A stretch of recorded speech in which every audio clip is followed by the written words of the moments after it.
बिल्कुल घबराने की आवश्यकता होनी ही नहीं चाहिए। तो ये शब्द ही मैंने खत्म कर रहा हूं आपकी डिक्शनरी से, ठीक है। चलिए, तो एग्जाम सेंटर दूर है, एक दिन पहले पहुंचे, ये बहुत जरूरी बात है। दूर सेंटर है आपका, एक दिन पहले पहुंचना इसलिए आवश्यक है क्योंकि बच्चों, क्योंकि आपको रास्ता नहीं पता, आप किस तरह से कहां ट्रैफिक में कैसे फंस गए हो नहीं पता होता, और उससे घबराहट सिर्फ आपकी बढ़ेगी। अगर भाग दौड़ के आप सेंटर पे पहुंच भी गए तो उससे पहले आपका दिमाग बहुत बार डिस्टर्ब हो चुका होगा।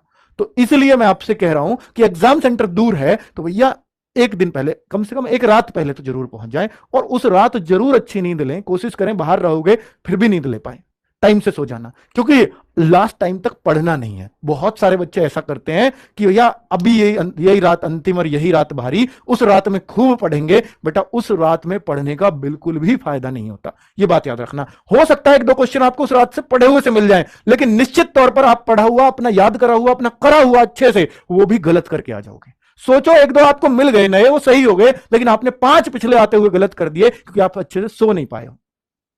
तो बहुत बड़ा फर्क रहेगा।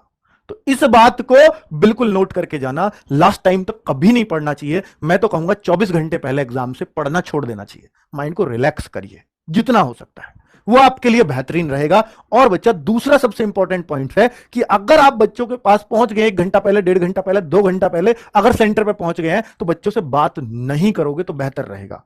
बस उससे बात करनी है तो इस बात पे करो कि आप कहां से आए हैं, कैसे, क्या क्या तैयारी की, क्या पढ़ा, क्या नहीं पढ़ा, मैं क्या पढ़ के आया हूं, तू क्या पढ़ के आया। उससे सिर्फ घबराहट बढ़ेगी और कुछ नहीं होगा। तो आप प्लीज ये बात तो बिल्कुल मत करना कि तूने क्या क्या पढ़ा, तूने कितने दिन की मेहनत करी, मैंने कितने दिन की करी। बिल्कुल कोई अर्थ नहीं है उन बातों को करने का, ठीक है। सिर्फ उससे आपकी घबराहट बढ़ेगी और कुछ भी नहीं होगा। तो ये मैं आपको बिल्कुल फैक्चुअल पॉइंट बता रहा हूं, और ये बच्चे बहुत बातें ऐसी करते हैं। आगे बात करता हूं, एडमिट कार्ड में लिखे निर्देशों का पालन जरूर करें। आपको क्या आईडी लेके जानी है, फोटो लेके जाने, वो सारी चीजें जरूर लेकर के जाएं, ठीक है। पेन लेके जाना है, कौन सा, ब्लू, ब्लैक, कोई सा भी चल जाएगा, बराबरी मान्यता दोनों की, ठीक है। और आपको कोई व्हाइट पेपर नहीं लेके जाना सॉल्व करने के लिए। पेपर आपका, उस पर सॉल्व कर सकते हो, ठीक है बच्चों, उस पर लिख सकते हो, उस पर तो करना ही पड़ेगा, कहीं तो रफ वर्क होता ही है पेपर पे, है ना बच्चों। आगे ओएमआर सीट बहुत ध्यान से भरें, क्योंकि इस बार ओएमआर मैंने आपको दे दी है, लेकिन एक चेंज आएगा। जो क्वेश्चन बुकलेट सीरीज होती थी ना, वो ABCDEF, वो इस बार नंबरिंग में आएगा, 1 2 3 4 5, और वो क्वेश्चन बुकलेट पे लिखा आएगा। तो उस पे से भरना। हालांकि ABCDEF भी क्वेश्चन बुकलेट पे ही आता था, यानी पेपर पे ही आता था। तो वो नंबर इस बार ABCDEF ना होके वो 1 2 3 4 कुछ इस तरह से हो सकता है। तो उसको बड़े ध्यान से भरना, और स्पेशली गोले जो काले करो ना बच्चों, वो जरूर काले कर लेना। मतलब उनको ही ध्यान से काला करना है, वो नहीं जो ऊपर नंबरिंग लिखते हो ना, वो एक बार को चल जाएगा कि आपने कट करके दूसरा या कुछ मिटा मिटू के कर दिया या कुछ। तो पहले तो ऊपर भरना कॉलम में, उसको देख देख करके नीचे भरना। मैं जब नया नया मुंबई आया था तो एक 5 स्टार होटल में नौकरी करता था,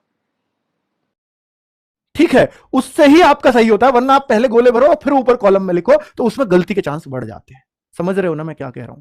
ऑफलाइन पेपर के ये बहुत बड़े नुकसान हैं। ऑनलाइन में कभी किसी की आंसर की रिजेक्ट नहीं होती। मैं 100% कह रहा हूं, 30 लाख बच्चों में RTI लगा के दिखा दूंगा आपको, 30 लाख बच्चों में से 1 लाख बच्चे सिर्फ आंसर की गलत भरने की वजह से रिजेक्ट होंगे। मेरी बात नोट कर लेना बच्चों, 30 लाख बच्चों में से 1 लाख बच्चा सिर्फ आंसर की गलत भरने की वजह, सॉरी, OMR सीट पर एंट्री गलत करने की वजह से रिजेक्ट हो जाएगा। 1 लाख बहुत बड़ी संख्या होती है। सोचो, उसने फॉर्म भरा, उसने बेटा एग्जाम देने गया 500 किलोमीटर दूर, घर वालों की भी उम्मीद थी उससे, उसको भी अपने आप से बहुत उम्मीद थी, और सोचो OMR गलत करके वो अपने 0 मार्किंग में आ गया, कॉपी चेक नहीं हुई। कैसा लगेगा भाई। ठीक है, आप फेल हो जाते, कोई दिक्कत नहीं है, आपको पता तो चला मैंने कैसे किया, एग्जाम कितना आया मेरा, उसको तो कुछ भी नहीं पता चला। अब पता घर आके जोड़ रहा है, मैंने 80 का कर दिया पेपर, मैंने 85 का कर दिया, मैंने 90 का कर दिया। क्या अर्थ रह गया उन सब बातों का। बेटा उससे बड़ा दुख नहीं होता, कुछ भी याद रखना इस बात को। तो इसलिए OMR को भरने की प्रैक्टिस कर लेना। मैंने आपको OMR दे दी है, आपके एप्लीकेशन में मिल जाएगी। ठीक है बच्चों, OMR और दिलवा दूंगा एक बार अगर आप कहते हो तो। ठीक है, फ्री PDF फोल्डर में आपको मिल जाएगा OMR। अगर नहीं है तो बता दीजिएगा हमें, हमारा कॉलिंग नंबर भी है, हम दिलवा देंगे आपको। ठीक है, समझा देंगे कहां पर मिलेगी, और उसको भरने की प्रैक्टिस जरूर कर लेना। 1 लाख बच्चा बहुत होता है 30 लाख में से, मैं कितना भी समझा लूं तब भी 1 लाख गलत करके आएगा, सिलेक्शन वाला बच्चा भी। ठीक है, चलिए, तो उम्मीद करता हूं बच्चों ये बात आपको समझ में आई होगी। और जितना, हाँ बेटा सरकारी बसें फ्री कर दी है, पर कुछ का कुछ कार्ड वार्ड बनवाना पड़ रहा है, वो देख लीजिएगा कैसे क्या बन रहा है। ठीक है, कुछ सरकारी बसें या ट्रेन वगैरह, बस ही फ्री करी है, ट्रेन तो नहीं हुई है, तो वो आप देख लीजिएगा कि क्या क्या उसके लिए फॉर्मेलिटीज हैं, वो क्या है, कहां से क्या बनवाना है, वो मैं अभी उसकी जानकारी नहीं लेके आया हूं। ठीक है बच्चों, और उम्मीद है कि हाँ देखिए, सेंटर कुछ 3 3 सेंटर चेंज हुए हैं, उनको देख लीजिएगा किस किस का चेंज हुआ है, बहुत सारे बच्चों का नहीं हुआ है, सिर्फ 3 सेंटर्स पे चेंज हुआ है।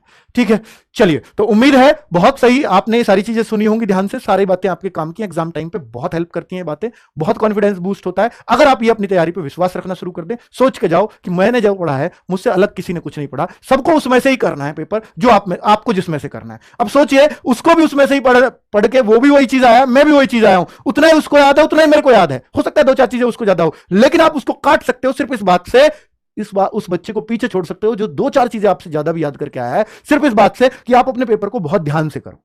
ठीक है, आपका आता हुआ एक भी गलत ना हो, इस बात का प्रण लेके जाना कि मेरा जो आता हुआ सवाल है ना, मैं उसको गलत होने ही नहीं दूंगा। ऐसे बहुत सारे बच्चे मैं लगातार समझा के भेजता हूं, लेकिन बहुत सारे बच्चे सिर्फ इस बात की गलती, ओ सर ये तो मैं आता था, मैं गलत भर के आ गया।